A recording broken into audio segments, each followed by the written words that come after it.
ಇವಾಗ ಟೈಮ್ 5:30 ಆಗಿದೆ ಆ್ಯಂಡ್ ನಾವೀಗ ನಾನು ಮತ್ತು ಮಮ್ಮಿ ರೆಡಿಯಾಗಿ ಈಗ ಉಡುಪಿಗೆ ಹೋಗ್ತಾ ಇದ್ದೀವಿ. ಸೊ ಇವತ್ತಿನ ಒಂದು ಸ್ಪೆಷಲ್ ವ್ಲಾಗಲ್ಲಿ ನಾವು ಪರ್ಯಾಯಕ್ಕೆ ಹೋಗ್ತಾ ಇದ್ದೇವೆ. ಉಡುಪಿ ಪರ್ಯಾಯ 2 ವರ್ಷಕ್ಕೆ ಒಂದು ಸತಿ ಆಗುವಂಥದ್ದು. ನಾನು ಉಡುಪಿಯೊಳಾದರೂ ಕೂಡ ಇನ್ನೂ ಕೂಡ ನೋಡಿರಲಿಲ್ಲ ಪರ್ಯಾಯ. ಸೊ ಆಲ್ಮೋಸ್ಟ್ ಊರಲ್ಲಿ ಇರ್ತಾ ಇಲ್ಲ ಪರ್ಯಾಯ ಆಗುವಂಥ ಟೈಮಲ್ಲಿ. ಸೊ ಹಾಗೆ ಈಗ ರೆಡಿಯಾಗಿದ್ದೀವಿ ಆ್ಯಂಡ್ ಅದು ನೈಟ್ ತುಂಬ ಡೆಕೋರೇಷನ್ಸ್ ಮತ್ತು ತುಂಬ ಗ್ರ್ಯಾಂಡಾಗಿರುತ್ತೆ.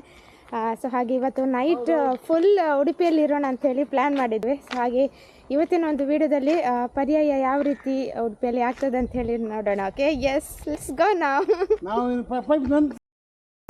ಎಸ್ ನಾವೀಗ ಬಸ್ ಸ್ಟ್ಯಾಂಡ್ ಹತ್ರ ಬಂದಿದ್ದೀವಿ.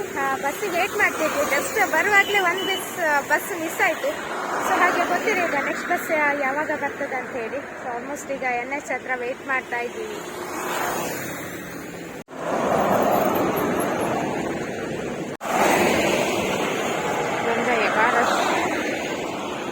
ನಿಲ್ಲಿಸ್ತಾರೆ. ಎಸ್ ನಮ್ಮ ಬಸ್ ಬಂತು ಈಗ. ಎಸ್ ಇವಾಗ ನಾವು ಫೈನಲ್ ಆಗಿ ಉಡುಪಿ ರೀಚ್ ಆಗಿದ್ದೀವಿ. ಸೊ ಪರ್ಯಾಯದು ಡೆಕೋರೇಷನ್ಸ್ ಎಲ್ಲ ತುಂಬ ಚೆನ್ನಾಗಾಗಿದೆ. ಸೊ ಹಾಗೆ ಮಮ್ಮಿಯವರ ಸಿಸ್ಟರ್ಸ್ ಎಲ್ಲ ಉಡುಪಿಯಲ್ಲಿ ಸಿಕ್ಕಿದ್ರು. ಸೊ ಹಾಗೆ ಅವ್ರದ್ದೊಂದೆಲ್ಲ ಫೋಟೋ ಎಲ್ಲ ತಗೊಳ್ತಾ ಇದ್ದೀವಿ.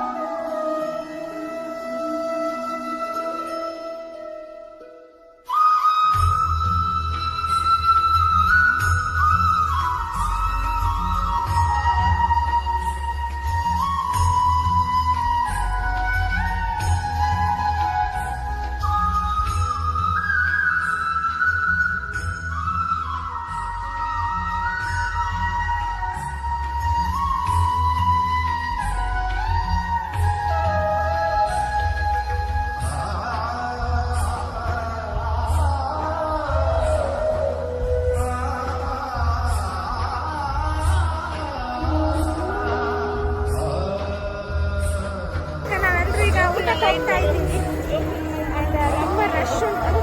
ಈಗ ಫಸ್ಟ್ ಒಂದು ಊಟ ಮಾಡ್ಕೊಂಡು ಬಂದು ಮತ್ತೆಲ್ಲ ನೋಡೋಣ ಅಂತ ಅಂದ್ಕೊಂಡಿದ್ದೀವಿ. ಇದು ಮಾಡಿದಲ್ಲ ಇವತ್ತಿನ ಊಟಕ್ಕೆ ಸೌತೆಕಾಯಿ ಹುಳಿ, rice, pickle, Mysore pak and ಸೂರನ್ ಕಡಲೆ. ಸೊ ನಮ್ಮ ಟೀಮ್ನವರೆಲ್ಲ ಆಲ್ರೆಡಿ ಸ್ಟಾರ್ಟ್ ಮಾಡಿದ್ದಾರೆ. ಹೇಗಿದೆ ಜ್ಯೋತಿ ಆಂಟಿ? ಚೆನ್ನಾಗಿದೆ, ಎಂಜಾಯಿಂಗ್. ಸೊ ನಾವೀಗ ಚಂದ ಊಟ ಮಾಡಿದ್ವಿ. ಬಿಸಿ ಬಿಸಿ ಊಟ, ಹುಳಿ, ಸ್ವೀಟ್ ಪಲ್ಯ ಎಲ್ಲ ಇತ್ತು. ಸೊ ಹಾಗೆ ಚಂದ ಊಟ ಮಾಡಿ ಇವಾಗ ನೆಕ್ಸ್ಟು ಕೃಷ್ಣ ಮಂದಿರದ ಎದುರುಗಡೆ ಹೋಗ್ತಾ ಇದ್ವಿ.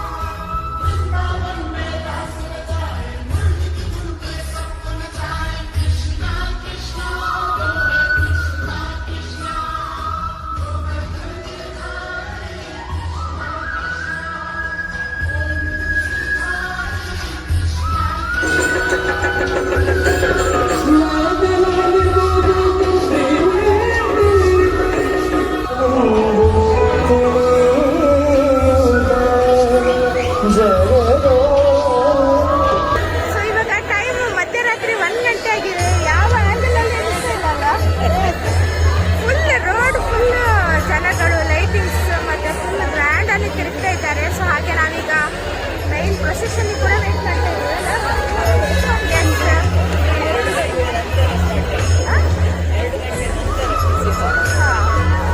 ಎಸ್, ಸೊ 2 ಗಂಟೆ ನಂತರ ಸ್ಟಾರ್ಟ್ ಆಗ್ಬೋದಂತೆ. ಸೊ ಹಾಗೆ ಈಗ ಫುಲ್ ರೌಂಡ್ ಹೊಡಿತಾ ಇದ್ದೇವೆ.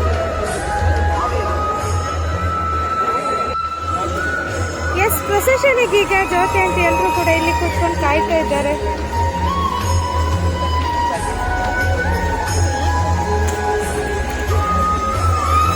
ಈ ಕಡೆ ನೋಡ್ಬೋದು ಎಲ್ಲರೂ ಕೂಡ ರೆಡಿಯಾಗಿ ಕಾಯ್ತಾ ಇದ್ದಾರೆ ಇಲ್ಲಿ.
5 o'clock ಆಗಿದೆ. ಈಗ ನಮ್ಮ ಪ್ರೊಸೆಷನ್ ಎಲ್ಲ ಮುಗ್ದು ಇವಾಗ ಆಂಟಿಯವರೆಲ್ಲ ಫುಲ್ ಸಖತ್ ಟಯರ್ಡ್ ಆಗಿದ್ದಾರೆ. ಬಟ್ ಚೆನ್ನಾಗಿತ್ತಲ್ವಾ? Different experience. ಎಸ್, ತುಂಬಾ ಚೆನ್ನಾಗಿತ್ತು. ಸೊ ಈಗ 5 o'clock ಆಗಿದೆ. ಈಗ ಎಲ್ಲರೂ ಅವ್ರವ್ರ ಮನೆಗೆ ಹೊರಡ್ತಾ ಇದ್ದೀವಿ. ಓಕೆ, ಸೊ ನೆಕ್ಸ್ಟ್ ಸಿಗೋಣ. ಓಕೆ, ಬಾಯ್.